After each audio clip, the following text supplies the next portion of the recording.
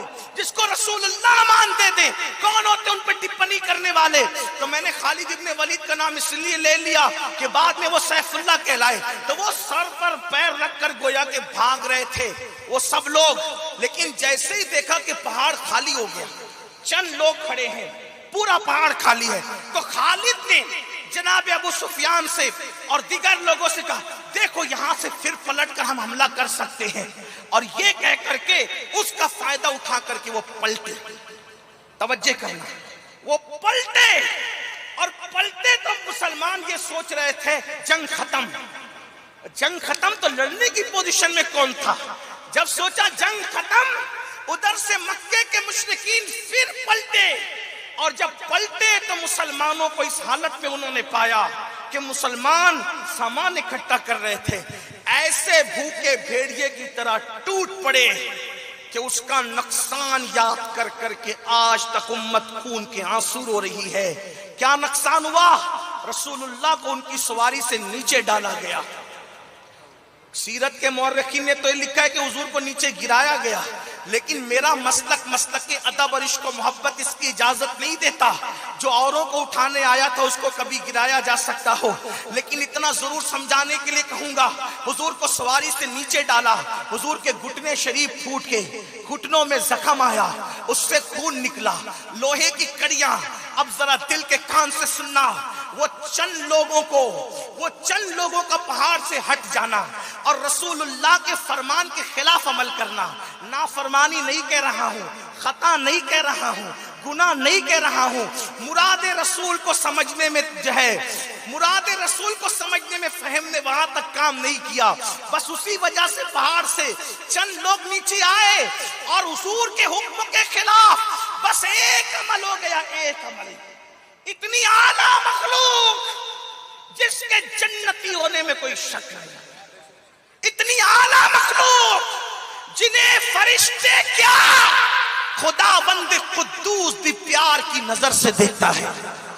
میرے امام کہتے خدا ان کو کس پیار سے دیکھتا ہے جو آنکھیں ہیں محو لقائے محمد۔ وہ کتنی اعلیٰ مخلوق تھی جن کے لیے رضی اللہ عنہم ورضوا عنہ کہا گیا، وہ کتنی اعلیٰ مخلوق تھی جن کے لیے وَكُلًّا وَعَدَ اللَّهُ الْحُسْنَى کہا گیا کہ اللہ نے ان سب کے ساتھ خیر کا وعدہ کر لیا، لیکن حضور کے فرمان کا جو فرمان تھا اس کے خلاف عمل ہو گیا۔ نقصان سنو میری قوم کے جوان، دل کے کانوں سے سنو، اور اگر واقعی امت کا درد دلوں میں موجود ہے تو یہاں سے سوچ کر کے جانا، اتنی افضل و اعلیٰ مخلوق سے اگر ایک عمل رسول اللہ کے فرمان کے خلاف ہو جائے تو نقصان کیا ہوتا ہے۔